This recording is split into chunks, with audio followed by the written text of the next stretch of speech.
अस्सलाम वालेकुम, a very warm welcome to Subah Bakhair Pakistan. उस्मा खान के साथ आप लोगों को वेलकम है सुबह बखैर पाकिस्तान में। उम्मीद है एक नया दिन, एक खूबसूरत दिन, एक अच्छा ज़बरदस्त सा दिन शुरू हो चुका होगा। हम तो कहते हैं कि जी हर दिन को पॉजिटिविटी के साथ शुरू कीजिए, हर दिन को खूबसूरत स्माइल के साथ शुरू कीजिए, क्योंकि आप जब मुस्कुराहट से शुरू करते हैं तो दिन खुद ब खुद हसीन तरीन होते जाते हैं, क्योंकि it's all about the mindset. यही कहते हैं ना लोग, माइंडसेट क्यों? क्योंकि जब आपके माइंड के अंदर पता है, आपको पॉजिटिविटी है, आपको यकीन है, आपको अल्लाह पे तवक्कुल है कि चीज़ें बेहतर होंगी और बेहतरीन की तरफ ही जाएंगी, तो होता क्या है कि इवेंचुअली वो बेहतर होना शुरू हो जाती हैं। लेकिन अगर आप नेगेटिव सोचें, अगर आप कहें नहीं ये काम नहीं होना, ये चीज़ नहीं हो पाएगी, इस तरह की चीज़ें नहीं हो सकेंगी, तो होता क्या है कि इवेंचुअली वही नेगेटिव वाइब या एनर्जी आपको इंटेल कर लेती है, आपके इर्द गिर्द आ जाती है और वही आपको प्रिवेल करती है। तो ऐसे नहीं करना है, आपने दिन को पॉजिटिव नोट के साथ शुरू करना है और पॉजिटिव रहना है। तो ये पॉजिटिविटी जो हम आपके साथ शेयर करते हैं, इसको आपने आगे शेयर करना है,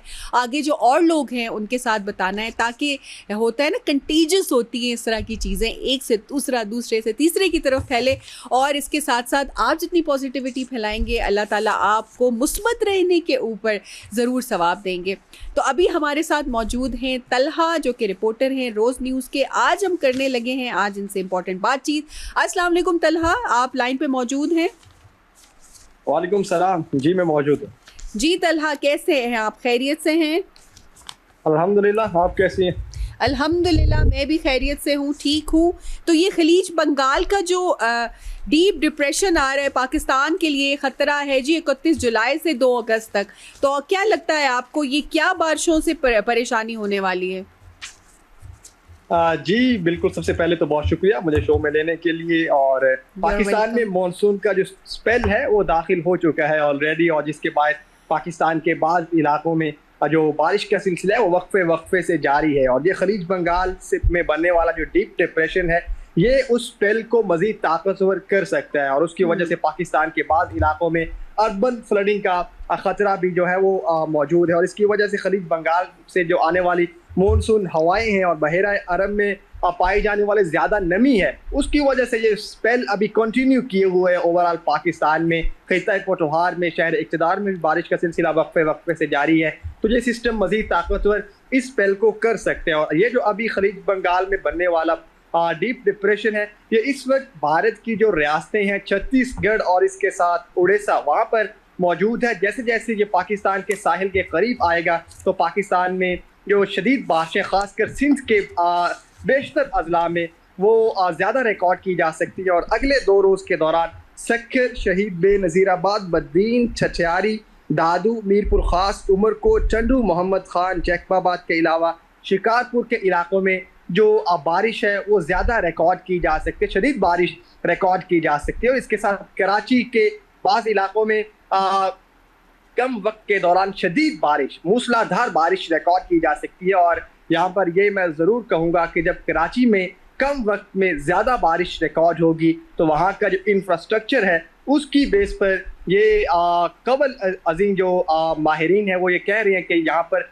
जो मुआशी सरगर्मियाँ हैं वो शदीद मुतासिर होंगी, क्योंकि शदीद बारिश होगी। उसके अलावा जो अंडर पासिस है वहाँ पर पानी जमा हो जाएगा, तो जब सनसी सरगर्मियाँ रुकेंगी, ट्रैफिक जैम होगी, तो कराची जो कि पाकिस्तान का मुआशी हब कहा जाता है, तो उसकी वजह से मुआशी सरगर्मियाँ भी इससे मुअत्तल हो सकती हैं। और इसके अलावा 29 जुलाई से 1 अगस्त तक पाकिस्तान के बाज़ बेशतर अजला में इसी डीप डिप्रेशन की वजह से जो नमी की हवाएं मुल्क में दाखिल हो रही हैं, अभी पिछले 36 से 48 घंटों के दौरान जो कश्मीर के जैसे कि मुजफ्फराबाद है वहाँ पर ये नमी की हवाएं दाखिल होने की वजह से 100 मिलीमीटर से ज़ायद बारिश रिकॉर्ड की गई है। और इसके साथ अगर हम थोड़ा सा नीचे आए तो पंजाब के शुमाल जो मशरक़ी पंजाब के बाज़ अजला जिसमें नारोवाल है, गुजरांवाला है, इसके साथ दीगर जो इलाके हैं, सरगोदा है, वहाँ पर भी 70+ मिलीमीटर बारिश रिकॉर्ड की गई है। बन्नू, करक, कोहाट के इलाकों में भी बारिश रिकॉर्ड की जा रही है।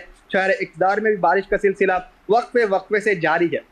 लेकिन ये जो डीप डिप्रेशन है ये जूं पाकिस्तान के साहिल के करीब आएगा, खासकर कहा यह जा रहा है महकमा मौसमियात के माहिरीन की जानिब से कि 1 अगस्त की शाम को और ये जो दरमियानी रात होगी 1 और 2 अगस्त की, इसमें ये पाकिस्तान के साहिल को टच करेगा, क्योंकि उस वक्त ये राजस्थान में जो हिंदुस्तान की रियासत है वहाँ पर ये पहुँच जाएगा। तो जब ये वहाँ पर पहुँचेगा तो उससे हो सकता है या वहां पर खत्म हो जाए, लेकिन खत्म जरूर वहां पर अगर चाहिए हो जाएगा, लेकिन उससे जो नमी की हवाएं निकलेंगी वो जो सिंध के, जैसे मैंने आपको भी अजला गिनवाए हैं, इन इलाकों में शदीद मूसलाधार बारिश रिकॉर्ड की जा सकती है। इसके साथ शुमाल मशरक़ी पंजाब में बारिश रिकॉर्ड की जा सकती है, जनूबी जो वस्ती पंजाब है वहाँ पर बारिश रिकॉर्ड की जा सकती है। तो ओवरऑल पूरे पाकिस्तान में मानसून का जो स्पेल कंटिन्यू किए हुआ है, ये मजीद शिद्दत ताकतवर हो सकता है इससे। जी जी बिल्कुल बिल्कुल। तलहा, एक और मतलब फ़नी सिचुएशन भी है कि जब भी हम ओपन करते थे वेदर की ना अपडेट आपकी ऐप, पिछले 1.5 महीने से ऑलमोस्ट पूरा लिखा हुआ आता था कि पूरे हफ्ते बारिश है और बादल दिखा रहे होते थे और सब, और हार्डली एक दिन में कोई आधे घंटे की का ड्रिजल होता था या हल्की बारिश होती थी और उसके बाद से पूरा हफ्ता सूखा हुआ जाता था। तो आई होप ये उस तरह की कोई वो न्यूज़ ना हो कि जो हम एक्सपेक्ट करके पिछले कितने अरसे से एक हफ्ते की बारिशें एक्सपेक्ट करके बैठ रहे हैं और हार्डली एक दिन बारिश होती है या 2 दिन बारिश होती है। जी जी बिल्कुल ऐसा ही है, बिल्कुल ये फनी से भी फनी सिचुएशन है। और हमारे यहाँ एक रिपोर्टर हैं, वो अक्सर मुझसे ये पूछते भी रहते हैं जब वो रात को सोते हैं तो सुबह का मौसम कैसा है, ताकि उन्होंने पिंडी से आना होता है तो वो पूछते हैं कि पता चल जाए मौसमी हालात क्या हैं। तो मैं उनको बताता हूँ कि सुबह 3 से 4 घंटे बारिश है अर्ली मॉर्निंग में, लेकिन जब वो वहाँ आते हैं तो खुश्क पहुँचते हैं तो फिर आगे से कहा यह जाता है कि आप कौन सी जो है इस वक्त वेदर अपडेट मुझे देते हो, तो बारिश तो हुई नहीं है। तो ये सिर्फ वहां पर मौजूद नहीं, अक्सर ये बिल्कुल ये पाई जाती है। और मैंने खुद बजाते खुद ये डीजी मेट्रोलॉजिकल डिपार्टमेंट है उनके सामने ये सिचुएशन रखी थी कि आप कौन सी वेदर अपडेट हमें देते हैं, हम जो चेक करते हैं वो कोई और चीज होती है जो कि कुदरत जो है वो कुछ और करती है। तो उनकी जानिब से कहा यह गया था कि इसको देखा जाएगा, लेकिन अब बहरहाल एक बार फिर बताया तो यही जा रहा है कि पाकिस्तान के बेशतर अजला में बारिश रिकॉर्ड की जा सकती है। लेकिन चूंकि कुदरत के करिश्मे निराले होते हैं तो कहना कुछ कबल अस वक्त ही होगा। ऐसे ही है वो हमारे पेरेंट्स और उनके फोर फादर्स अक्सर जब हम ऐप्स यूज़ करते थे ना तो कहा करते थे कि ये जो होता है ना इसका कोई वो नहीं है, एक्यूरेट नहीं है, या इसका कोई इन्फॉर्मेशन उस तरह नहीं है, ये अल्लाह ताला का निज़ाम है, होती है नहीं होती नहीं। तो अक्सर हम लोग इस पर कहते भी थे नहीं ये बहुत अपडेट हो गया है सिस्टम, आपको नहीं पता ये सब है। But this is a fact Talha, जो कि मैंने नहीं बहुत सारे हमारे पाकिस्तानी और बाकी लोगों ने भी नोटिस किया होगा कि पिछले ऑलमोस्ट इट्स लाइक 4 वीक्स और 5 वीक्स के आपकी ऐप जो है, अगर आप उनके वेदर अपडेट्स देखें तो वो ऑलमोस्ट आपके पूरे हफ्ते का ये दिखा रहे होते हैं। लेकिन जब आप एक्चुअल उस पर जाते हैं तो बादलों की फॉर्मेशन एकदम से ऐसे बदलती है कि ना वो बारिश रहती है और ना ही उस तरह का वो रहता है। तो वो आई थिंक हमारे बड़े हमेशा ही ठीक होते हैं, इस दफ़ा भी ठीक थे कि ये जो निज़ाम है ना ये अल्लाह ताला के हाथ में है। इंसान मैन मेड मशीन्स जो हैं वो अपने हद तक कर सकती हैं, लेकिन जो अल्लाह ने सोचा है होना है वो वही होता है, हम बस बैठ के अंदाजा लगा सकते हैं। बिल्कुल इसमें कोई दो राय नहीं है। अल्लाह ताला ने कुरान में ये क्लियर कट फरमाया है मन खलक़स समावाति वल अर्द व अनज़ला लकुम मिनस समाई माअ। तो बेशतर आयात हमें इस तरह की मिलती हैं कि जब जहाँ पर अल्लाह ताला चाहता है वहीं पर बारिश के कतरे बरसा देता है, वरना जहाँ नहीं चाहता बारिश नहीं होती। तो ये तो क्लियर कट है। और हमारे बड़े, अगर हम दीन की तालीमात की तरफ जाएं तो सुन्नत नबवी में हमें बेशतर अहादीस ऐसी मिलती हैं और हम अपनी आंखों से देखते हैं। खासकर ये जो सीजन होता है, मॉनसून का सीजन होता है या जो सावन का महीना कहा जाता है, इसमें एक इलाके में बारिश हो रही होती है लेकिन साथ 1 फुट आगे वहाँ बारिश नहीं हो रही होती। तो ये तो अल्लाह ताला का निज़ाम है जो कि पूरी दुनिया पे राइज है, दोनों जहानों पे राइज है। तो कोई भी कुछ भी कहे, मेरे ख्याल में उसका कहना बेमानी है। अल्लाह ताला जो चाहते हैं वो करते हैं। इंशाल्लाह इंशाल्लाह। बहुत शुक्रिया आपका हमें इन्फॉर्मेशन देने के लिए, हमें वेदर्स की अपडेट देने के लिए। तलहा एज़ यूजुअल आप बहुत हमें एक्यूरेट इन्फॉर्मेशन लाकर देने की कोशिश करते हैं, तो शुक्रिया तलहा का। अब हमारे साथ मौजूद है राना उमैर जो कि रिपोर्टर हैं रोज़ न्यूज़ के। इनके साथ आज हम बात करेंगे सऊदी अरब ने पाकिस्तान के $5 अरब के कर्ज़ की जो वापसी 3 साल के लिए मौखर कर दी है, वो क्या इसके बारे में क्या बात होगी जी। तो राना उमैर आप लाइन पर मौजूद हैं? जी मैम, मैं लाइन पे ही हूँ। जी जी लाइन पे हैं, तो फिर हमें बताइए कि क्या इन्फॉर्मेशन है आपके पास जो पाकिस्तान के $5 अरब के कर्ज के बारे में है। जी मैम, देखिए जब फ्रेंडशिप होगा, एक तो पाकिस्तान के साथ डिफेंस एग्रीमेंट भी पाकिस्तान में किया था, और अब एक अच्छी चीज की तरफ से पाकिस्तान का जो रूल ओवर किया गया है, उस रूल ओवर से क्या होगा मैम, उससे दो चीज़ें होंगी। एक तो पाकिस्तान का जो फाइनेंशियल प्रेशर है वो थोड़ा सा डाउन होगा, और पाकिस्तान ने जो एक्सटर्नल रिक्वायरमेंट्स जो अदायगियां हैं उसका दबाव कम होगा, क्योंकि जब भी हम कोई भी कंट्री जब लोन लेता है तो ऑब्वियसली उसने रिटर्न करना होता है प्लस रूल ओवर के साथ। अब पाकिस्तान को दो से तीन चीजें पाकिस्तान के लिए बहुत अच्छी होंगी। पहले इसका थोड़ा सा बैकग्राउंड आपको बता देता हूँ। पाकिस्तान ने सऊदी अरब के 8 अरब डॉलर देने हैं, जो कि टोटल अमाउंट है। इस साल पाकिस्तान ने अप्रैल में सऊदी अरब से 3 अरब डॉलर लिए थे, उसके रूल ओवर के तौर पर अब सऊदी अरब की जानिब से पाकिस्तान की जो रिक्वेस्ट है वो मौखर की गई है 3 साल के लिए। अब पाकिस्तान का, चूंकि इस साल पाकिस्तान को बैरूनी अदायगियों का काफ़ी प्रेशर होगा, वो थोड़ा सा लो होगा। तकरीबन पाकिस्तान को जो बैरूनी अदायगियाँ हैं वो पाकिस्तान की जो एक तो फाइनेंशियल जो रिक्वायरमेंट्स हैं वो तकरीबन 21.5 अरब डॉलर तक कम हो जाएंगी, जो कि ओवरऑल हमने देखा था कि 40-45 अरब डॉलर तक ये ज़रूरियात पाकिस्तान की जानी थी। अब पाकिस्तान का जब फाइनेंशियल प्रेशर पाकिस्तान का डाउन होगा, इससे ज़र मुबादला ज़खायर जो कि एक हुकूमत ने फिगर रखा हुआ है कि हमने 20.5 अरब डॉलर दिसंबर 2026 तक पाकिस्तान ने टारगेट रखा हुआ है कि जो पाकिस्तान का ज़र मुबादला ज़खायर है वो पाकिस्तान ने 20.5 अरब डॉलर तक लेकर जाना है दिसंबर तक। अब पाकिस्तान ने एक और रिक्वेस्ट की हुई है, जो हमारा फ्रेंडशिप कंट्री है चीन, पाकिस्तान ने कमर्शियल रिफाइनेंसिंग की रिक्वेस्ट की हुई है। वो अगले माह भी पाकिस्तान के लिए एक्सेप्ट हो सकता है, उसके चांस हैं 3 अरब डॉलर हैं कमर्शियल रिफाइनेंसिंग। तो पाकिस्तान की 2 से 3 चीजें इस साल मुस्बत होने जा रही हैं। एक तो जो हुकूमत पाकिस्तान ने टारगेट रखा हुआ है मुबादला ज़खायर का, वो ऑब्वियसली इंपोर्ट एक्सपोर्ट पे डिपेंड करता है। पाकिस्तान की एक्सपोर्ट्स इस साल आइडियाज़ यही लगाए जा रहे हैं, माहिर मुआशियात भी ये कह रहे हैं कि पाकिस्तान की एक्सपोर्ट्स 2026 में बढ़ सकती हैं नवंबर दिसंबर तक। जब एक्सपोर्ट्स बढ़ेंगी तो पाकिस्तान का दर्जा कम होगा, पाकिस्तान का ज़र मुबादला ज़खायर बढ़ेगा, पाकिस्तान का जो फाइनेंशियल प्रेशर है, जो बैरूनी अदायगियां हैं वो कम। इंशाल्लाह। तो क्या समझते राना उमैर, जितना तो हम लोग साथ दे रहे हैं यूएस ईरान टॉक में, सऊदी अरब के लिए भी हम सिक्योरिटी के लिए खड़े हैं, हमारा उनसे पैक्ट हुआ है कि हम उनके लिए उनको सिक्योरिटी फराहम करेंगे। तो ये कर्ज़े मौखर करने के बजाय कोई हमें ज़रा इमदाद नहीं करनी चाहिए या थोड़ा माफ़ नहीं करना चाहिए? ये तो बेशक अच्छा है, लेकिन ये तो एक टेम्परेरी चीज़ है ना, तो हमें थोड़ा सा रिलीफ भी तो मिलना चाहिए ना। जी मैम, ऑब्वियसली रिलीफ मिलना चाहिए था। इन चीज़ों पे अभी एग्रीमेंट्स होंगे, जैसे आप ही से बात हुई थी कि पाकिस्तान स्टील मिल्स के हवाले से जो सऊदी अरब के इन्वेस्टमेंट हैं, जो बड़ी सरमायाकार कंपनियां हैं, उनकी तरफ से पाकिस्तान स्टील मिल्स में सरमायाकारी के लिए जो प्रेजेंटेशंस है वो ली गई थी। अभी सऊदी अरब की तरफ से ताहाल कोई रिस्पांस सामने नहीं आया कि कितने बिलियन डॉलर या कितने डॉलर्स उस पर इन्वेस्टमेंट की जा रही है। चूंकि अब पाकिस्तान के साथ सऊदी अरब का एग्रीमेंट भी है, दोनों कंट्रीज ने ना चाहते हुए भी एक दूसरे के साथ खड़े होना है।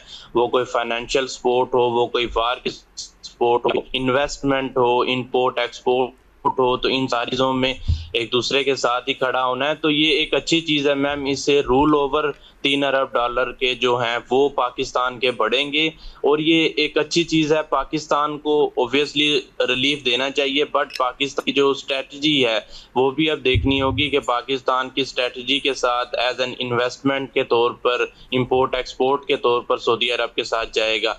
अभी 1 साल डेढ़ के अंदर हमें ये चीज़ देखने को मिलेगी। वज़ीर ख़ज़ाना हमेशा इस्लाहात की बात करते आए हैं। कल ईसीसी इजलास भी हुआ है, वज़ीर ख़ज़ाना उन्होंने ऑनलाइन वो इजलास शिरकत की। एक कमेटी तश्कील दी जा रही है जिसकी जो सरबराही है वो फॉरेन मिनिस्टर इसाक डार करेंगे।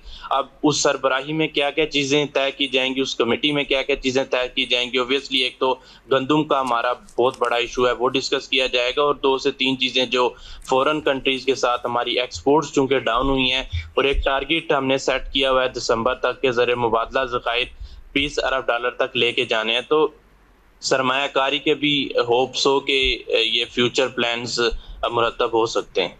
जी, इंशाल्लाह इंशाल्लाह।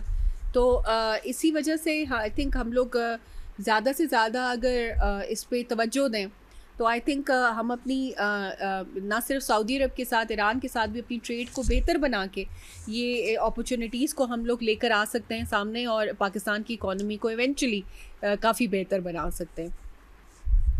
तो बहुत शुक्रिया आपका राना उमैर, हमें रिपोर्ट देने के लिए पाकिस्तान के $5 अरब के जो कर्ज हुआ है 3 साल के लिए मौखर, उस पर साथ साथ कुछ आपके साथ हम अपनी इन्फॉर्मेशन भी अगर शेयर करें तो पाकिस्तान का जो कहा गया था जी कि पाकिस्तान के पास सऊदी अरब के $8 अरब के डिपॉजिट्स हैं, जो कि हुकाम स्टेट बैंक का दावा है।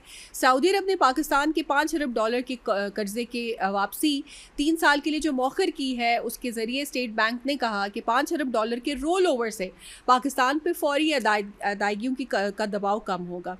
और इसके साथ साथ जो पाकिस्तान ने सऊदी अरब से $3 अरब इस साल अप्रैल में हासिल किए थे, इस साल पाकिस्तान की बैरूनी माली ज़रूरियात कम होकर 21.5 अरब रह गई हैं। इन्हीं गैर मुल्की कर्ज़ों पर सूद की अदायगी में तकरीबन निसफ अरब की कमी भी आई है। जुलाई में 2.2 अरब के कर्ज़े वापस किए जा चुके हैं, और चीन से 1.3 अरब के कर्ज़ कमर्शियल कर्ज की रीफाइनेंसिंग अगले माह भी मुतवक्के है। स्टेट बैंक ने गुज़श्ता माली साल में ओपन मार्केट से $9 अरब खरीदे थे। दिसंबर 2026 तक ज़र-ए-बादना के ज़खायर जो हैं वो 20.2 अरब हदफ तक पहुँचने का मुकर्रर है।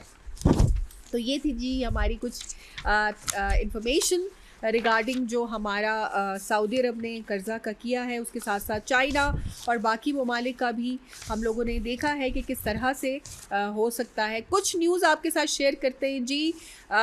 हमारे सीनियर वेटरन एक्टर हैं मोहम्मद अहमद, उनके साथ बदसलूकी की वीडियो सामने आने पर मुतलका अदाकार ने माफ़ी मांग ली। सीनियर अदाकार और मुसन्निफ सैयद मोहम्मद अहमद की जानिब से एक पॉडकास्ट में शूटिंग के दौरान एक जूनियर अदाकारा के नाम मुनासिब रवैये से मुतल्लिक किए गए इंकशाफात ने गुज़श्ता चंद रोज़ से शोबिस इंडस्ट्री में खासी हलचल मचा रखी है। अब इस तनाज़े में अहम पेशरफ सामने आई है, जहां मुबीना तौर पर इस तमाम तर वाक़े की वीडियो सामने आ गई और मजाक उड़ाने वाले अदाकार का नाम भी सबको इल्म हो गया। चंद रोज़ कबल सैयद मोहम्मद अहमद ने एक इंटरव्यू में कहा था कि एक निस्बतन कम उम्र अदाकार ने 2 मुख्तलिफ ड्रामों की शूटिंग के दौरान इनके गंजे बन कद और रंगत को निशाना बनाते हुए बार बार तंज़िया जुमले कहे। इनका कहना था कि अगरचा वो इस रवैये पर रद्द अमल दे सकते थे, लेकिन प्रोड्यूसर, हदायतकारी और पूरी टीम के एहतराम में उन्हें खामोश रहने को तरजीह दी ताकि शूटिंग का माहौल मुतासिर ना हो। मोहम्मद अहमद के इंकशाफ के बाद शोबिस शख्सियात ने खुलकर इनकी हमायत की। अदाकार शमून अब्बासी समेत कई फनकारों ने इस जिम्मेदार अदाकार से माफ़ी मांगने का मुतालबा किया, जबकि बास ने अंदिया ये भी दिया कि अगर माफ़ी ना मांगी गई तो इसका नाम भी सामने लाया जाएगा। बाद एक वीडियो में ये भी दावा किया गया कि मोहम्मद अहमद के साथ नामुनासिब रवैया अख्तियार करने वाले अदाकार फहद शेख हैं, जिन्होंने 2020 से 2022 के दौरान सीनियर अदाकार के साथ मुख्तलिफ ड्रामों में काम किया था। इस वीडियो के वायरल होने के बाद सोशल मीडिया पर इस नई मामले पर नई बहस छिड़ गई और फहद शेख को सख्त तनकीद का निशाना बनाया गया। ये कुछ चीज़ें हैं जो पिछले 4-5 सालों से काफ़ी आपने देखी है कि यंग एक्ट्रेसेस या एक्टर्स जो हैं वो अपने सीनियर्स का बहुत मजाक उड़ाते हैं, बड़ा क्रिटिसाइज़ करते हैं कितनी सारी चीज़ों के अंदर। मैंने देखा सबा फैसल कमर भी हैं, उनका भी मजाक उड़ाया जाता है। जो यंग अदाकारा है उनके बयानात के ऊपर जितनी ट्रोलिंग वो करती हैं, उतनी उनकी जो उम्र की अदाकारा है वो उनमें से बहुत कम बात करती हैं। इसी तरह से बहुत सारे सीनियर हैं। ठीक है, आपको आज़ादी राय है, आप अपना बयान करें जो भी मौक़िफ़ है, लेकिन बदतमीज़ी और ये किस ट्रेंड में आना शुरू हो गया है ये समझ से बिल्कुल बाहर है। और ये जो हम जानते हैं मोहम्मद अहमद साहब को, जिनके ड्रामास देखते हैं, जो उनके साथ एक इंटरेक्शन जो भी लोगों का है, उसके मुताबिक he is a very very nice person, very composed, बहुत ही धीमे मिजाज के और बड़े ही खुश इखलाक इंसान है।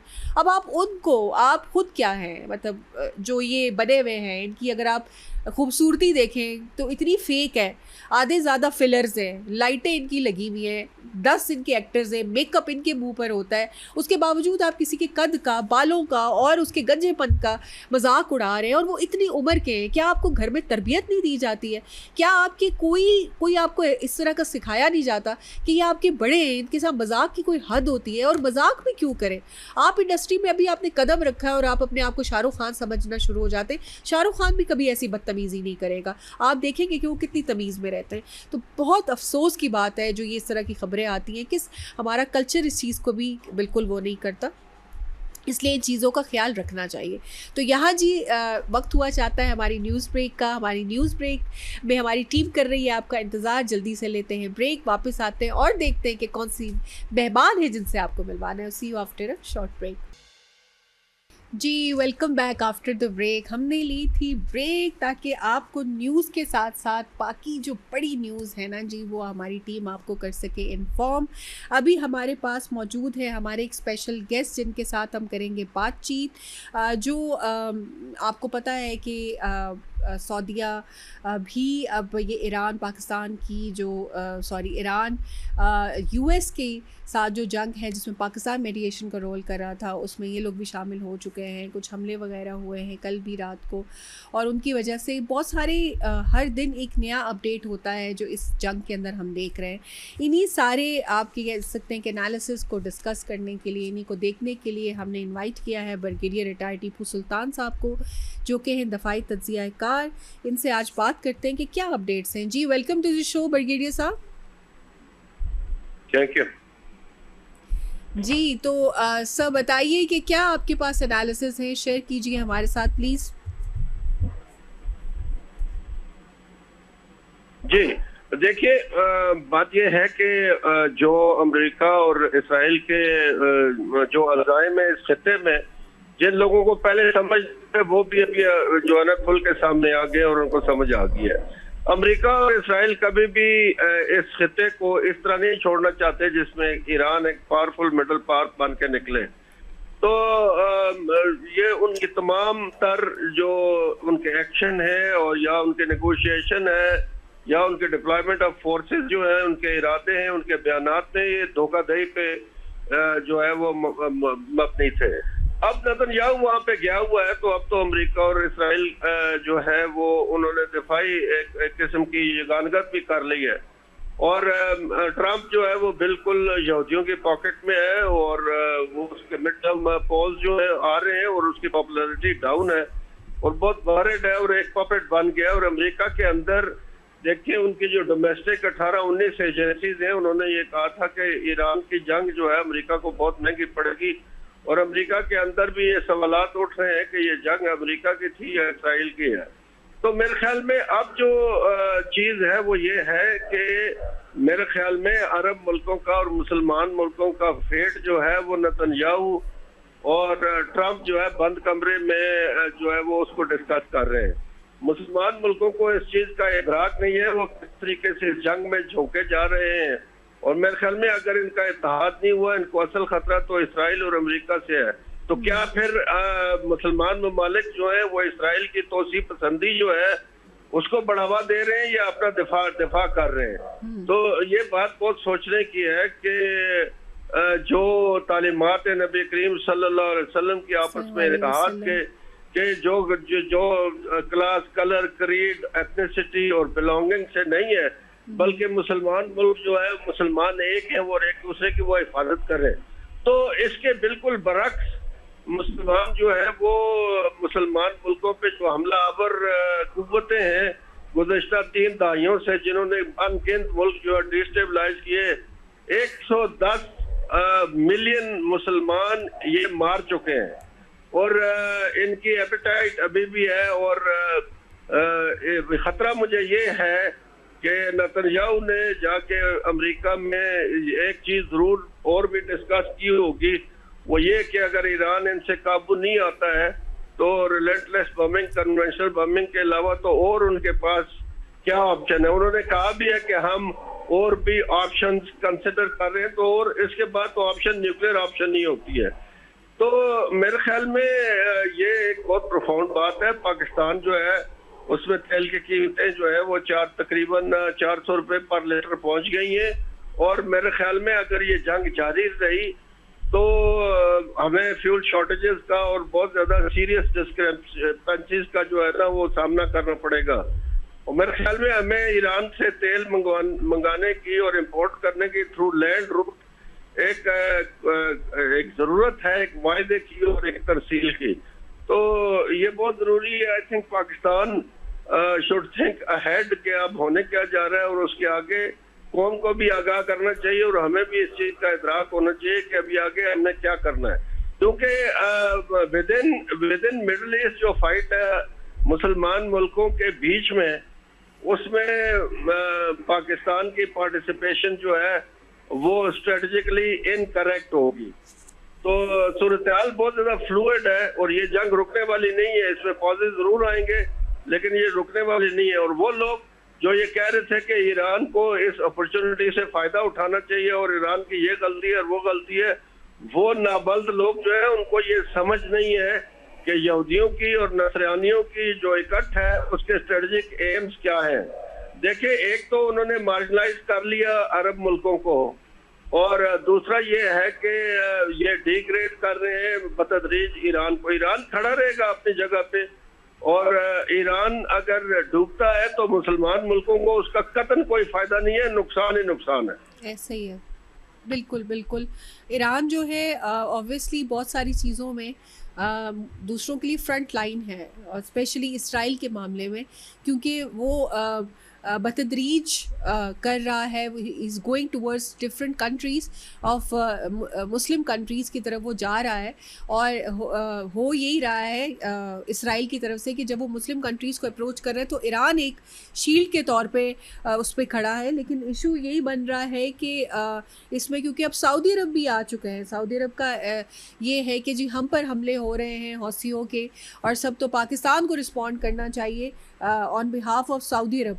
तो वो भी तो एक कन्फ्रंटेशन है जो कि हम अवॉइड कर रहे हैं। देखिए, मुझे क्लियर स्ट्रेटजी नजर आ रही है यहूदियों की और अमेरिकनों की, और वो ये है कि ईरान की प्रॉक्सी का बहाना बना के यमन में और मिडिल ईस्ट के बाकी मुल्कों में, जैसे इराक है, शाम है, तो वो ये मुल्क आपस में लड़ाना चाहते हैं। ऐसे ही अगर सऊदी अरब या कोई भी मुसलमान मुल्क इराक पे या हूतियों पे हमला ना करे तो ये हमारे लिए बहुत बेहतर ऑप्शन है, बजाय इसके कि हम हमला कर दें। देखिए, बॉम्बिंग जो है ना वो किसी बात का नतीजा नहीं। हूतियों पे तो गुज़श्ता 1 साल से गया। इराक डिस्टेबलाइज्ड है सिंस 90s। ये अच्छे खासे मुल्क थे, चल रहे थे, लोगों की जैसे भी हुकूमत थी, जो भी था, लोगों को अमन था, एक वेलफेयर स्टेट थी, लीबिया था, इराक था, सीरिया था, ये सारे डिस्टेबलाइज हुए। अफगानिस्तान का इनका क्या हाल हुआ है वो अभी तक हम भुगत रहे हैं। तो मुसलमान मुल्कों को ये समझ आनी चाहिए कि वो कतन इस जंग का हिस्सा ना बने, बिल्कुल ना बने। अगर वो बनेंगे इस जंग का हिस्सा अमेरिका की और यहूदियों की बात सुन के, तो वो उनको नुकसान है। यही तो वो चाहते हैं कि हम आपस में लड़ के कमजोर हों, and we are sleep walking into the trap. Very true on that. तो आप क्या समझते हैं कि आगे इसका क्या लाए अमल होगा? ये जंग आपको किस जानिब जाती हुई दिखाई दे रही है? देखिए उज़्मा, आप जंग तो शुरू कर सकते हैं, लेकिन जंग को ऑपरेशनली कैसे आपने क्लोज करना है, आपकी एंड गेम क्या है और कब वो खत्म होगी, ये बहुत एक हेजी और एम्बिवेलेंट चीज होती है जिसका कोई भी जो है ना अंदाजा लगाना मुश्किल होता है। छोटी सी जंग आप शुरू करते हैं तो सालों भी, आप यूक्रेन को ही ले लें कि 4 साल उस जंग को 4 साल से ज्यादा हो गए और वो अभी जारी है। लोग कहते थे कि रूस जो है यूक्रेन को 6 महीने में काबू कर लेगा, और इसी तरह अमेरिका वाले ये समझते थे कि वो रजीम चेंज कर लेंगे और ईरान की ईंट से ईंट बजा देंगे। कुछ भी नहीं हुआ, ईरान खड़ा है और लड़ रहा है और ये इसको कई महीने गुजर गए। तो ये लंबा चलेगा, अब ऐसे ये खत्म होने वाली चीज नहीं है। Pakistan should brace with the prospects of a long haul, और इसमें पाकिस्तान के अंदर जो सबसे ज्यादा मुश्किल हमें आएगी वो हमारी जो एनर्जी रिक्वायरमेंट्स है उसकी आएगी, तेल और गैस की। तो मैं तो ये समझता हूँ कि ये फ्यूचर में, वैसे तो फ्यूचर का इल्म अल्लाह पाक को ही है, हम तो सिर्फ अंदाजा कर सकते हैं। तो इंडिकेशन ऐसी हैं, शवाहिद ऐसे हैं कि आगे जाके पाकिस्तान की जो फ्लैजलिंग इकोनॉमी है या ये कमजोर इकोनॉमी है, इसको और धचका लगेगा। बिल्कुल बिल्कुल ऐसे ही है। तो ये भी तो है कि इसमें सबसे ज़्यादा जिस चीज़ का वो है कि जो अबनाए हरमस है वो इशू इतना एस्केलेट करता है, बार बार उसी की वजह से भी ज़्यादा इश्यूज होते हैं। ईरान उसकी नाकाबंदी कर देता है, उस पर उसके ऊपर नहीं जाने देता। आई थिंक कि 70% इशू अगर ये आबदाए हमस एक दफ़ा रिजॉल्व हो जाए और इनको इजाज़त दे दी जाए तो आई थिंक ये जंगें और जो भी एक क्लैशेस चल रहे हैं इनको भी थोड़ा सा ठहराव मिलेगा। नहीं, हरमुज तो बिल्कुल जो है ना वो सॉल्व होने वाला नहीं है जल्दी से। देखिए ये जो बॉटलनेक्स हैं हरमुज की और बाब अल मंदब की, ये तो खुली हुई थी जंग से पहले, तो अमरीकियों की वजह से बंद हुई हैं।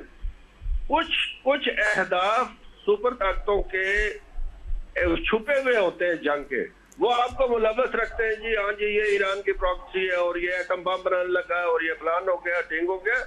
लेकिन छुपे हुए अहदाफ आप देखिए कि स्टेट ऑफ मलाका में जो ब्लॉकेट लगाया था अमेरिका ने, उसका सबसे ज्यादा असर इस स्टेट ऑफ हॉर्मुज के बंद होने का 13वीं तहसील का छोटे मोटे मुल्कों को तो है ही है, लेकिन सबसे ज्यादा असर इसका चीन को है और चीन की कनेक्टिविटी को है। वो उसकी ट्रेड, उसकी एक्सपोर्ट्स, उसकी मैन्युफैक्चरिंग वो सफर करेगी।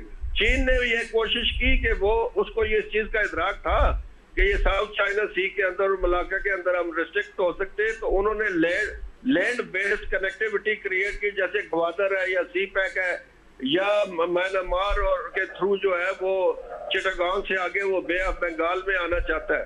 तो सी पैक तो सुस्रबी का शिकार हो गया क्योंकि हम अमेरिका के इन्फ्लुएंस से पूरी तरह निकले नहीं है।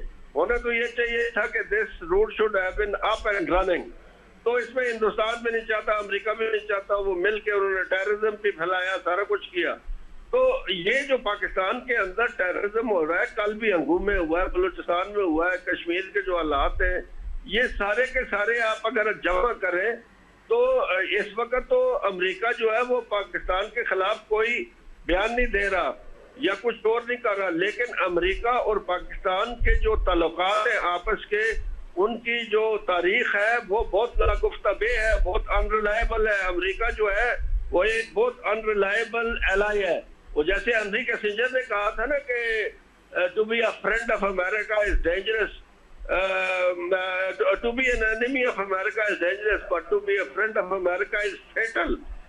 कि ये अमेरिका की दोस्ती आपको कभी भी नहीं भा सकती, ये बहुत अनरिलायबल किस्म की चीज है। तो इन सारे हालात का अगर देखें तो हमें जो है पाकिस्तान को जो एक्शन लेने चाहिए, नंबर 1 ये है कि हम मशरिक वस्ता में किसी मुल्क के खिलाफ फौज कशी ना करें किसी सूरत में भी, और मुझे यकीन है कि पाकिस्तान नहीं करेगा। और पाकिस्तान की ये कोशिश होनी चाहिए जैसे पहले फील्ड मार्शल आसिम मुनीर ने किया, अथक कोशिश की है जंग रुकवाने की, लेकिन अमेरिका ने ना सिर्फ ईरान को धोखा दिया है बल्कि पाकिस्तान की कोशिशों को भी धोखा दिया है। तो ये तो कभी अभी नेतन्याहू गया है बंद कमरे में, उसने क्या डिस्कस किया होगा जी, मुझे बताएं ना आप, जो कि मीडिया के ऊपर नहीं आया। क्योंकि ट्रंप जो है वो तो बिल्कुल झोली में चला गया है ज्यूस की। तो ये जाहिर है कि मुसलमान मुल्कों का फेट, उसकी ऑप्शन ईरान के मुतल्लिक, चीन, रूस, ये सारी चीजें उन्होंने कैलकुलेट की होंगी। तो अगर ये जंग जारी रहती है, अमेरिका को उस तरीके से एनर्जी कॉरिडोर से कोई नुकसान नहीं है, क्योंकि वो लेटिन अमेरिका में वेनेजुएला से तेल ले रहा है, और इसराइल जो है वो तो उसको तो हरमुज और बाब अल मंदब की जरूरत नहीं है, वो तो मेडिटेरेनियन के ऊपर बैठा हुआ है। तो वो अटलांटिक के थ्रू या ब्लैक सी के थ्रू अपना तेल जो है वो मंगा सकता है। सबसे ज्यादा जो लोग इफेक्ट होंगे इससे वो ईस्टर्न साइड पे साउथ एशिया के और पैसिफिक के लोग इससे ज्यादा इफेक्ट होंगे, और फ्रंट लाइन हिंदुस्तान, पाकिस्तान, चीन बहुत ज्यादा इफेक्ट होंगे इससे। जी सर टीपू ये अगर आप देखें तो न्यूज़ के अंदर हम लोगों ने ये भी देखा था कि उर्दन के ऊपर भी हमला किया गया है ईरान की तरफ से, तो जिसमें अमेरिका ने खैर वैसे तो बहुत एक सख्त वो किया है, लेकिन क्या आपको ये अरब ममालिक पे हमले, उर्दन पे हमले, क्या ये ग्रेटर इसराइल का जो ख्वाब है क्या ये पूरा होता हुआ नज़र नहीं आ रहा? क्योंकि ये पूरा बेल्ट वो बन रहा है जहाँ पे हमले हो रहे हैं, जो कि इसराइल हमेशा से ही चाहता था कि उसको ऑक्यूपाई करे और ग्रेटर इसराइल में कन्वर्ट करे। हाँ, ये बड़ा बड़ा अहम सवाल आपने पूछा है। देखिए जी, बात ये है कि एक तो जो स्ट्रेटजिक एम मुझे नजर आता है वो मगरब ने अचीव कर लिया है, और वो ये है to marginalise the Muslim state, to destabilise them and to make them weak. तो इस जंग की वजह से मशरक़ वस्ता के लोग जो है ना वो ताकतवर तो नहीं हुए, कमजोर हुए हैं। और जब वो कमजोर होंगे तो जो एम्स एंड ऑब्जेक्टिव्स हैं इसराइल के वो पूरे होते हुए नजर नहीं आते। एंड इसीलिए मैंने कहा ना कि we are walking into the trap. मुसलमान मुल्क आपस में लड़के कमजोर होंगे, दैट इज व्हाट। अब आपको पता है कि डेजर्ट स्टॉर्म के अंदर और डेजर्ट शील्ड के अंदर ये सारे मुल्क जो मुसलमान मुल्क है, इनकी फौजें शामिल थी जिन्होंने इराक के ऊपर हमला किया। ये बहुत एक नागुफ्ताबे और शर्मनाक तारीख है, लेकिन ये है सच। तो अब भी अगर वो रिपीट हो गया और अगर अभी भी मुसलमान मुल्कों को ये समझ नहीं आई है बात, तो this is the time to refuse the Jews and the Christians. ये तो सदियों से चला आ रहा है जी कि ये तो बुश जो था, छोटा बुश प्रेसिडेंट, उसने कहा था ये क्रूसेड है। तो ये तो जो यहूदी और नसरानी है ये तो इस इलाके के ऊपर हमला करते आ रहे हैं गुज़श्ता 1000 साल से, तो ये तो खत्म नहीं होने वाला। लेकिन इसके अंदर हमेशा मुसलमान मुल्क जो है वो दुश्मनों से मिल जाते हैं, लेकिन उसके अंदर भी फिर पैदा हो जाते हैं, जैसे सलाउद्दीन अय्यूबी था या नूरुद्दीन जंगी था या इजिप्ट के ममलूक थे, तो जिन्होंने मंगोलों को शिकस्त दी थी 1260 में एन जलूत पे। तो अभी इसके अंदर मुसलमान मुल्क बहुत इन्हितात पजीर हैं, लेकिन इनमें पॉपुलर गवर्नमेंट्स नहीं है। ये नहीं है कि सारे मुसलमान जो है आबादी ऐसी है, उनको बादशाह जो है वो तानाशान तो जरूर बनाते हैं ताकि उनके खिलाफ वो खड़े ना हो, लेकिन अभी भी अगर लोगों की से हो मुसलमान मुल्कों के इलाकों में तो दे कैन डू वंडर्स। तो ये इसकी स्टेजेस ये हैं कि वो हुकूमतें जो मगरिब से मिली हुई हैं वो गिरेंगी, मुसलमान मुल्क डिस्टेबलाइज होंगे, लोग अपने हाथ में अपनी किस्मत लेंगे और फिर कांटा बदलना शुरू होगा। ऐसा ही है, बिल्कुल बिल्कुल आपने ठीक फरमाया और एक बड़ा आपने अच्छा साइनॉप्सिस दिया। हमारे पास वक्त कम है, जाने से पहले कोई आप अगर कोई मैसेज देना चाहें, कुछ भी शेयर करना चाहें तो प्लीज़ शेयर कीजिए। देखिए, पाकिस्तान की तरफ बहुत सारे लोग देख रहे हैं दुनिया में, मुसलमान भी पाकिस्तान की तरफ देख रहे हैं, पाकिस्तान के दुश्मन भी पाकिस्तान की तरफ देख रहे हैं, जिसमें यहूदी भी शामिल है, इसराइल भी शामिल है, इंडिया भी शामिल है और टैसिटली अमेरिका भी शामिल है। तो मुसलमान मुल्क तो पाकिस्तान की तरफ देख रहे हैं सिक्योरिटी के लिए और तहफ़्फ़ुज़ के लिए, और दुश्मन देख रहे हैं पाकिस्तान को तबाह करने के लिए। तो बलूचिस्तान को हमें संभालना चाहिए, लोगों के दिलों को खफा नहीं करना चाहिए, लोगों के दिलों को जीतना चाहिए। और हुकूमत जो है, ये फील्ड मार्शल आसिम मुनीर साहब को चाहिए कि ये इस्लामाबाद में जो लोग बैठे हुए हैं, प्रोविंसेस में जो लोग बैठे हुए हैं, उनको ये कहें कि अपनी मॉरल अथॉरिटी कायम करें और लोगों का ख्याल करें और पाकिस्तान को मुत्तहिद करें। आगे हमें बहुत खतरात हैं आने वाले, तो जब तक कौम मुत्तहिद नहीं होगी, एक जगह पे नहीं होगी, उनके दिल उजड़े हुए होंगे तो हम उतने कमजोर होंगे। दिलों को जोड़िए और आगे देखिए फ्यूचर के अंदर के क्या बेहतर है पाकिस्तान के लिए। ऐसा ही है, बिल्कुल बिल्कुल। बहुत ही खूबसूरत मैसेज दिया टीपू सुल्तान साहब आपका। उम्मीद है कि सबकी सोच भी इस तरह पॉजिटिव रहे और हम अपने पाकिस्तान को मजबूत कर सकें। बहुत शुक्रिया आपका शो पे आने के लिए और हमें वक्त देने के लिए। जी, तो जैसे कि टीपू सुल्तान साहब ने फरमाया, हमारे हमारे आसिफ मुनीर साहब हैं, उसके अलावा हमारी टीम है, और हमारे जितने भी प्रोविंशियल हैं उनको भी कहा कि दिल जोड़िए और मोहब्बत से रखिए, क्योंकि आपको पता है कि ना सिर्फ बलूचिस्तान, पूरे पाकिस्तान में आपको पता है हमारे अवाम के मसाइल बहुत ज़्यादा हैं, बहुत ज़्यादा परेशान हैं, बहुत चीज़ों को लेके मुस्तकिल महंगाई की तरफ चीज़ें जा रही हैं, एक तो लोग उनसे परेशान हैं, उसके अलावा प्रोविंशियल चीज़ों से भी परेशान हैं। तो दिल जोड़िए, बजाय इसके कि हर जगह सख्ती या हर जगह ये करने के बजाय बैठिए, बातचीत कीजिए, लोगों की सुनिए, इंशाल्लाह अच्छा भी निकलेगा और हमारा प्यारा पाकिस्तान, हमारा अपना पाकिस्तान, और इसके लोग भी मजबूत होंगे और खुश व फहम रहेंगे। तो यहाँ पे जी वक्त हुआ चाहता है छोटी सी ब्रेक का, जल्दी से लेते हैं ब्रेक के बाद आते हैं वापस और देखते हैं कि कौन से गेस्ट हैं जो हमें ज्वाइन करेंगे। So see you after a break. Welcome back after the break. हमने ली अपनी छोटी मिनी टीनी ब्रेक ताकि हम लोग आपको एक और गेस्ट से मिला सकें, लेकिन उससे पहले हमारे पास है न्यूज़ जो कि आपसे करनी है हमने शेयर।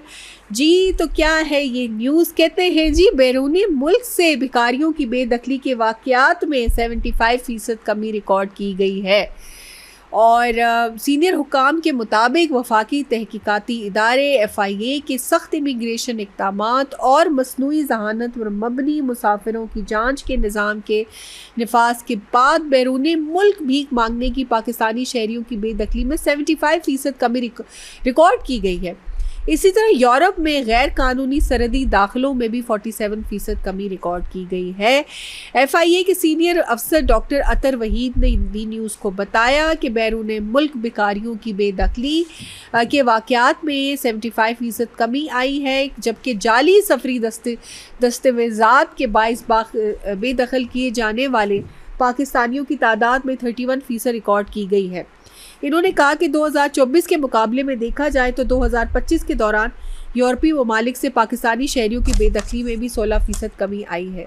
तो ये जो वाक़यात हैं कुछ आप देख सकते हैं कि इनमें कमी तो आई है, लेकिन मुझे लगता है वो सारे भिखारी जो है वो आपके यहाँ पे पाकिस्तान के अंदर आ गए, जो बाहर जाने थे और जिन्होंने मांगना था उन सारों को अब उठा के यहाँ पे लेके आ चुके हैं, जिसकी वजह से इशू ये बनता है कि आप जिधर जाते हैं, स्पेशली मेन सेक्टर्स में, इस्लामाबाद के तो नहीं, लेकिन जो सब सेक्टर्स हैं उन सब सेक्टर्स के अंदर आपने देखा है कि कितनी दफ़ा ये होता है कि आपको ना इन भिखारियों से होता है, और ऐसे हैं कुछ जवान लड़के लड़कियां, आपको समझ भी नहीं आती कि ये पेशावर मांगने वाले हैं, कई ये अक्सर जो है इनमें से दूसरी एक्टिविटीज़ में भी इन्वॉल्व होते हैं, क्रिमिनल एक्टिविटीज़ में भी इन्वॉल्व होते हैं, और आपको नहीं पता चलता कि आप लोगों कौन आपकी गाड़ियों में आके झांक रहा है, आपको कौन ऑब्जर्व कर रहा है, कौन देख रहा है, गाड़ी में कौन बैठा है कौन नहीं बैठा। आप इनको मना करो, ये मना भी नहीं होते, आपसे चिपक जाते हैं। तो ये चीज़ें इतनी ज़्यादा इशू बन रही हैं, ये भिखारी निज़ाम ख़त्म करना ही ज़रूरी है। गवर्नमेंट को कुछ इस पे इंसेंटिव या कुछ काम पे इनको लगाना चाहिए। भिखारियों को देने से पैसे या लंगर बेशक एक बहुत अच्छी चीज़ है, लेकिन बनाने से कभी भी आपका मसला हल नहीं होता। अपने स्किल सेट सिखाना है उनको, ना कोई हुनर सिखाना है, ताकि वो मांगने और इन चीज़ों से दूर होके अपने आप को इस्टेब्लिश कर सके, थोड़ा सा अपने लिए कुछ काम कर सके। तो ये तो थी जी डिफरेंट तरह की हमारी बातचीत जो कि हमने न्यूज़ थी जो आपसे शेयर करनी थी। अभी जो हमने आपको बताया कि हमारी गेस्ट हैं जिन्होंने हमें ज्वाइन किया है, और ज्वाइन किया है हमें मानूर मलिक ने। मानूर मलिक है न्यूट्रिशनिस्ट जो कि डिफरेंट टॉपिक्स पे बात करती है, पहले भी हमारे शो का हिस्सा बनी है, काफ़ी अर्सा पहले उन्होंने हमें ज्वाइन किया था। आज हमने उनको स्पेशल बुलाया है डिफरेंट तरह के टॉपिक को डिस्कस करने के लिए। उसमें सबसे इम्पॉर्टेंट है एनामिक, बेसिकली जो आपकी बॉडी में से आपको एनीमिया होता है, आयरन कम होता है और बाकी डेफिशिएंसीज होती है, उसके मुतालिक हम उनसे बात करेंगे। So welcome to the show Manoor. Thank you so much. बहुत शुक्रिया आने के लिए। और हमें था कि आज आप थोड़ा सा डाउन भी फील कर रही थी, लेकिन जैसे वो डॉक्टर है ना जी, वो अपनी सर्विस पे ज़रूर जाते हैं, तो इसी तरह से आप भी उस पर आई हैं। Thank you for that. सबसे पहले तो ये बताइए कि आप खुद क्या करती हैं, कुछ अपना इंट्रोडक्शन दीजिए। मैं क्लिनिकल डाइटिशियन हूँ, न्यूट्रिशनिस्ट, और मैं लाहौर में प्रैक्टिस करती हूँ, हमूद मेडिकल सेंटर वेरी ऑर्डर में। और and also I give online consultations as well. अच्छा, जो ऑनलाइन आप कंसल्टेशन भी करती हैं इसके ऊपर। अच्छा, तो ये बताइए कि जो बॉडी में कमी होती है या पैनामिक हो जाते हैं, इसकी क्या रीजंस होती हैं? देखिए एनीमिया की हमारे पास बहुत सी टाइप्स हैं, जिनमें हाँ। अगर हम न्यूट्रिशनल डेफिशिएंसीज़ की बात करें कि न्यूट्रिशनल डेफिशिएंसीज़ की वजह से होने वाला जो एनीमिया है, उसमें हमारे पास आयरन की कमी की वजह से जो एनीमिया होता है वो बहुत कॉमन है, and specially in females. Pakistan में ये बहुत ज़्यादा है। उसकी बहुत सी रीज़न है।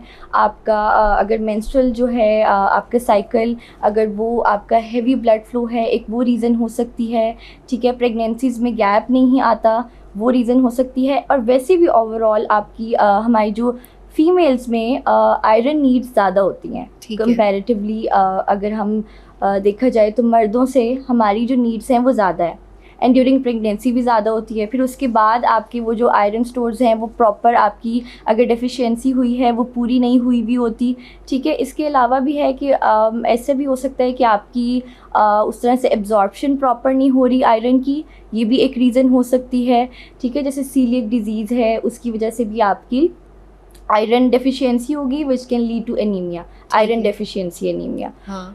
तो उसके अलावा कोई ब्लीडिंग है, ब्लड लॉस बहुत ज़्यादा हुआ है, that can also be a reason. और ये सारी रीज़न्स हैं जिनकी वजह से, but this is one of the most common type of anaemia जो हमारे पास आयरन डेफिशिएंसी एनीमिया है। आपका होता है।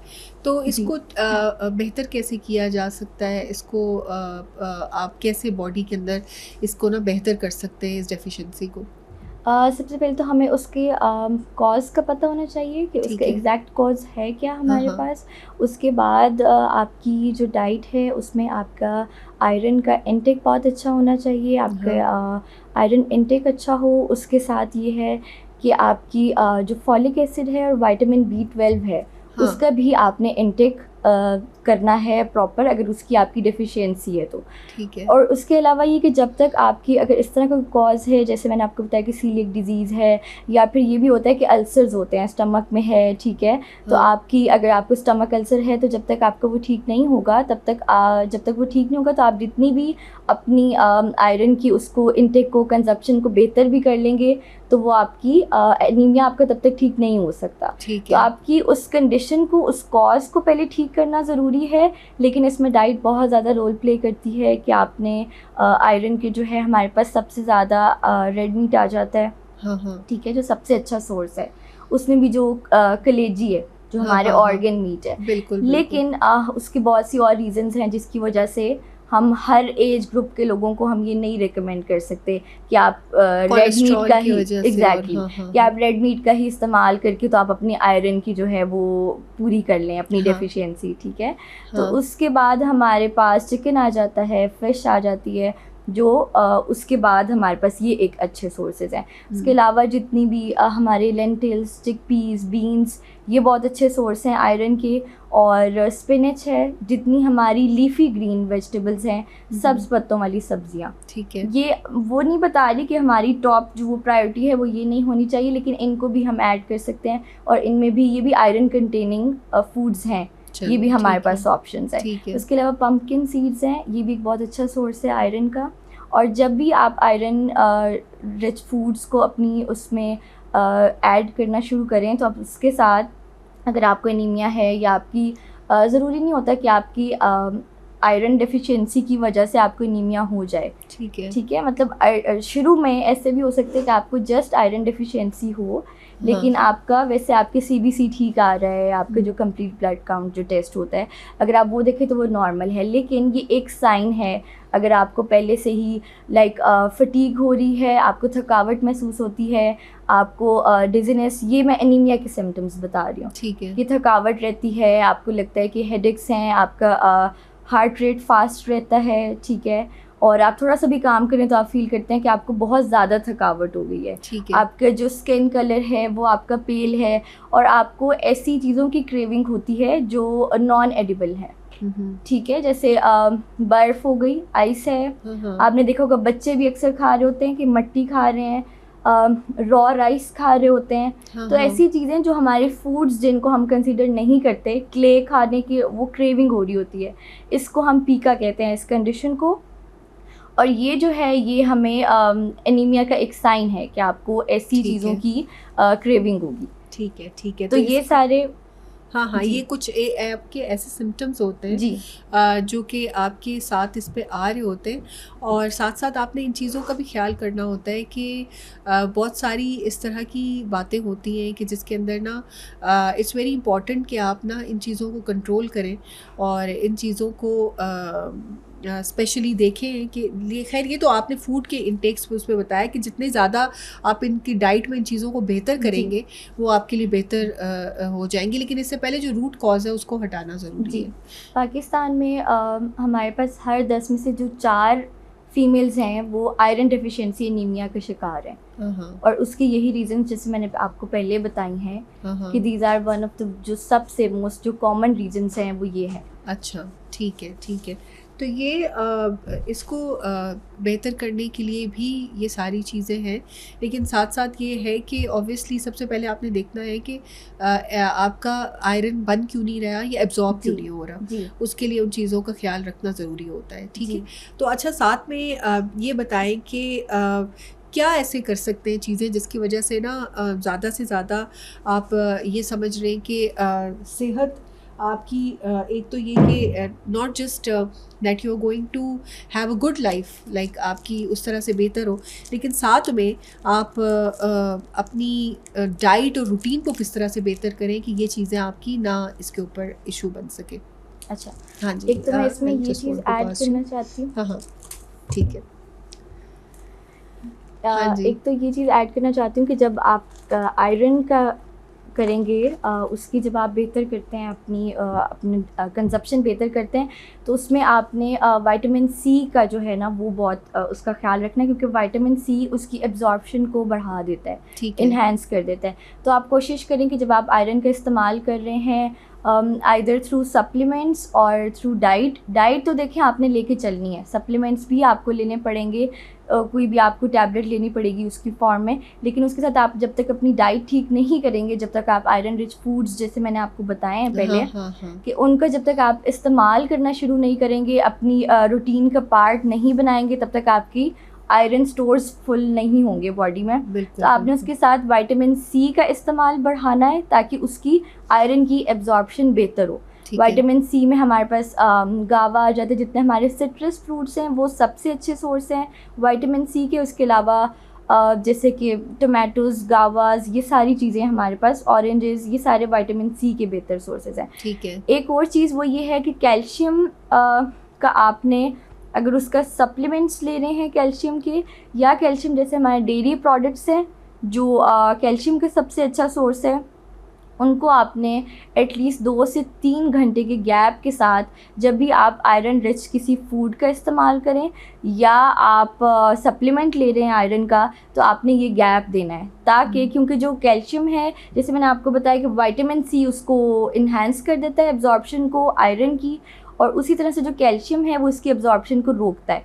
तो अक्सर मैंने बहुत से लोगों को देखा है कि ये गलती करते हुए कि वो उसके साथ लाइक अगर आपको सप्लीमेंट्स, लाइक मैं भी अगर जैसे अपने पेशेंट्स को सप्लीमेंट कैल्शियम का भी दे रही हूँ और उसका आयरन का किसी भी तरह से अगर, तो वो उसको साथ लेने की गलती कर रहे होते हैं, जिसकी वजह से भी आपको रिजल्ट्स नहीं मिलते। फिर आप कहेंगे कि मैंने अपनी डाइट भी बेहतर की थी, मैं सप्लीमेंट्स भी ले रहा था आयरन की, लेकिन ये है कि मेरे उस तरह से वो मेरी डेफिशिएंसी पूरी नहीं हो रही। तो उसमें ये कुछ एक गलतियाँ होती हैं कि आपने कैल्शियम को उसके साथ गैप दे के लेना है, बेशक आप वो उसकी कोई भी किसी फूड का इस्तेमाल कर रहे हैं। जैसे एक सेंगोबियान एक बहुत कह लें कि बहुत कॉमन कैप्सूल है हमारे आयरन के लिए, तो उसको मैंने अक्सर अपने पेशेंट्स में भी ये चीज़ देखी, और वैसे भी मैंने बहुत ज़्यादा लोगों को ये करते हुए देखा है कि ये पता नहीं किस तरह का ये एक मिथ है कि वो उसकी ले रहे होते हैं उसको दूध के साथ। ठीक है, तो आयरन की कभी भी आप टैबलेट ले रहे हैं तो वो आप दूध के साथ नहीं लेंगे, क्योंकि उसका कोई फ़ायदा नहीं है, क्योंकि वो आपने साथ में कैल्शियम ले लिया है जिसकी वजह से उसकी एब्जॉर्प्शन वो रोक देगा। तो उससे अच्छा आप ना लें फिर, क्योंकि उसको तो कोई फ़ायदा नहीं है। ठीक है, उसके बजाय आप सिर्फ मिल्क ही ले लें, उसके बजाय सिर्फ आप बेशक मिल्क ले लें। यस, तो इस तरह से ये आपने कैल्शियम के साथ गैप देना है।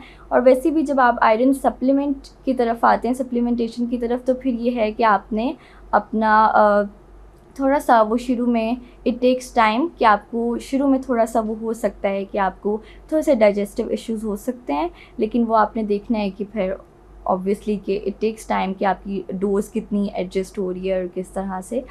और जैसे आपने कहा कि हम क्या चीज़ें कर सकते हैं जो हम इससे बच जाएं कि आपकी हमारा हेल्दी लाइफस्टाइल हो और हमें एनीमिया की तरफ ना जाना पड़े।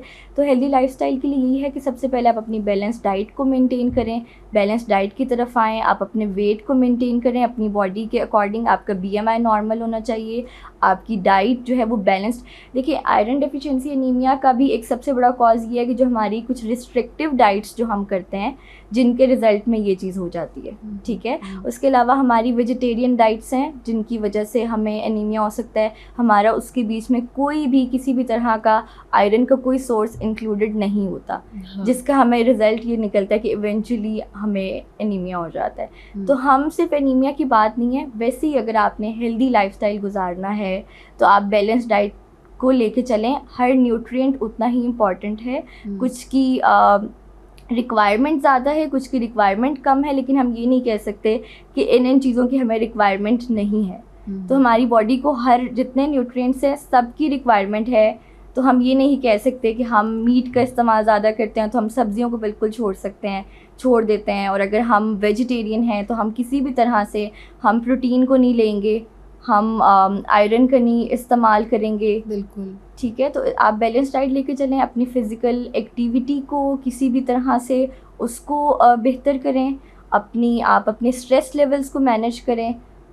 तो इसी तरह से आपका जो आपकी लाइफस्टाइल मॉडिफिकेशन बहुत ज़रूरी है, वो बेहतर हो जाएगा। जी बिल्कुल बिल्कुल। तो ये कुछ हैं चीज़ें डेफिनेटली जिनका हमें ख्याल भी रखना है और साथ साथ इन चीज़ों को देखना भी है। तो ये क्या आपके लिए इस पे आप समझती हैं कि इसके अलावा जो आपकी एक्सरसाइज और इस तरह की रूटीन्स हैं वो कितना असर डालती हैं आपकी वॉक और इस तरह की चीज़ें जो यानी ऑब्वियसली बॉडी को एक फॉर्म में रखने के लिए? जी अच्छा देखें, एक तो ये बहुत बड़ा मिथ है ना कि हम लोगों ने ये भी समझा हुआ है कि when it comes to lose weight सिर्फ हम तभी एक्सरसाइज करेंगे या हमें सिर्फ तब करनी चाहिए।